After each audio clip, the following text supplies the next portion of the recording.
नमस्कार प्रेक्षको, मी शनाया। राज्यातील महापालिका निवडणुकांचे निकाल समोर आले आहेत आणि या निकालात भाजपने मोठं यश मिळवलंय।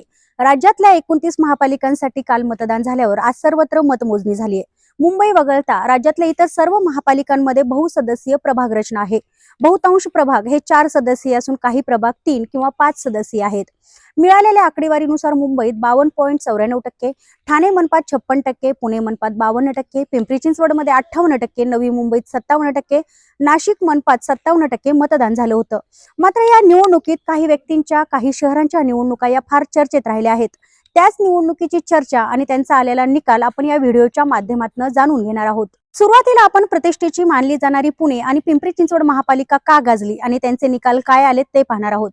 भ्रष्टाचाराच्या आरोपावरनं सुरू झालेलं रणकंदन, माजी नगरसेवकांची फोडाफोडी, स्थानिक बाहेरचा वाद यामुळे भोसरीतील 11 प्रभागांमधली लढती लक्षवेधी ठरल्या आहेत। उपमुख्यमंत्री, पालकमंत्री अजित पवार आणि भाजपचे आमदार महेश लांडगे यांच्यात जोरदार आरोप प्रत्यारोप सुरू होते। भोसरीत अजितदादा आणि महेशदादांची प्रतिष्ठा पणाला लागली होती। भ्रष्टाचार, दादागिरी, दहशत, स्थायी समिती अध्यक्षाला लाच प्रकरणात झालेली अटक आणि मालमत्ता कशी वाढली असे म्हणत पवारांकडनं आमदार लांडगे यांच्यावर निशाणा साधला जात होता। त्याला लांडगे यांच्याकडनंही तितक्याच आक्रमकपणे उत्तर देण्यात आलं होतं। त्यामुळे पिंपरी चिंचवड महापालिकेच्या लढतीकडे साऱ्यांचंच लक्ष लागलं होतं। मात्र या लढतीत भाजपची सरशी झाल्याचं पाहायला मिळालंय। दुसरी आहे पुण्यातील प्रशांत जगताप यांची। पुण्याचे माजी महापौर आणि राष्ट्रवादी शरदचंद्र पवार पक्षाचे माजी पुणे शहराध्यक्ष प्रशांत जगताप यांनी काँग्रेस पक्षामध्ये प्रवेश केला। शरद पवारांच्या राष्ट्रवादी काँग्रेसची साथ सोडल्यानंतर प्रशांत जगताप यांना शिवसेना ठाकरे गटाकडनं आणि शिवसेना एकनाथ शिंदे यांच्या पक्षाकडून ऑफर देण्यात आली होती। मात्र पुरोगामी विचारधारीशी ठाम असणाऱ्या पक्षासोबत आपली पुढील राजकीय वाटचाल असेल असं त्यांनी स्पष्ट केलं होतं। त्यानुसार मुंबईतील टिळक भवनात जगताप यांनी काँग्रेसचा झेंडा हाती घेत पक्ष प्रवेश केला। पवारांच्या राष्ट्रवादी काँग्रेसची साथ सोडल्यानंतर प्रशांत जगताप यांचा विजय झालाय। तिसरी आहे जळगाव महापालिका। जळगाव महानगरपालिका निवडणुकीच्या निकालाने आज सर्वांचं लक्ष वेधून घेतलंय। अनेक महिन्यांपासून कारागृहात असलेले माजी महापौर ललित कोल्हे यांनी तुरुंगातूनच निवडणूक लढवत आपला विजय नोंदवला आहे। केवळ ललित कोल्हेच नाही तर त्यांचे चिरंजीव पियुष कोल्हे यांनीही विजय मिळवला असून या विजयानंतर कोल्हे कुटुंबियांनी आनंद व्यक्त केलाय। शिवसेना शिंदे गटाकडून निवडणूक लढवणाऱ्या कोल्हे कुटुंबाने निर्भळ यश संपादन केलं आहे। या निकालात सर्वात जास्त चर्चा आहे ती म्हणजे माजी महापौर ललित कोल्हे यांची, ज्यांनी सध्या कारागृहात असून देखील मतदारांचा कोल आपल्या बाजूने खेचून आणलाय। माजी महापौर ललित कोल्हे यांच्यासाठी ही निवडणूक अतिशय कठीण होती। एका गुन्ह्याप्रकरणी ते कारागृहात आहेत।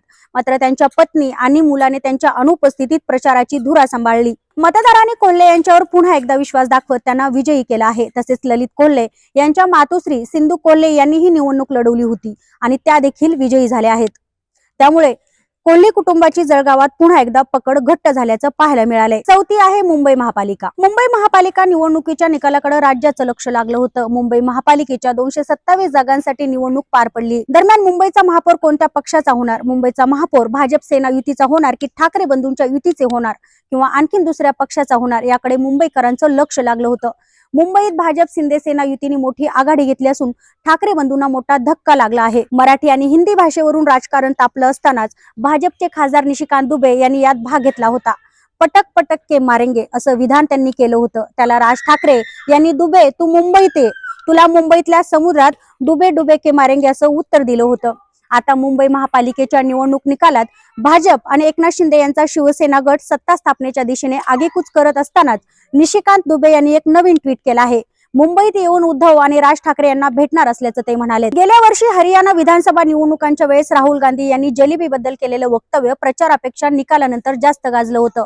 भाजपने निकालानंतर जलेबी वाटून राहुल गांधी यांची खिल्ली उडवली होती। असाच काहीसा प्रकार आता मुंबई महापालिकेच्या निकालाच्या वेळेस देखील जाणवला आहे। भाजपचे तामिळनाडूतले नेते अण्णामलाई यांनी मुंबई हे फक्त महाराष्ट्राचं शहर नसून आंतरराष्ट्रीय शहर आहे असं म्हणाले।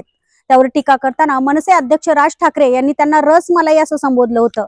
आता निकालात भाजप शिवसेना शिंदे गटाने सत्ता स्थापनेकडे केलेली आगेकूच पाहून भाजप नेत्यांनी राज ठाकरे यांच्या या संबोधनाचा समाचार घ्यायला सुरुवात केली आहे। बंगळुरू मध्य लोकसभा मतदारसंघाचे खासदार PC मोहन यांनी रसमलाई ऑर्डर केली असं ट्विट केलं आहे। तर राज्यातील बहुतांश महापालिकांमध्ये भाजपनं मुसंडी मारलेली असतानाच लातूरमध्ये भाजपचा धुव्वा उडालाय। काँग्रेस वंचित बहुजन आघाडीने लातूरमध्ये विजय साकारला आहे। लातूरमध्ये प्रचार करताना भाजपचे प्रदेशाध्यक्ष रवींद्र चव्हाण यांनी काँग्रेसचे दिवंगत नेते आणि माजी मुख्यमंत्री विलासराव देशमुख यांच्याबद्दल केलेल्या विधानानं मोठा वाद निर्माण झाला होता।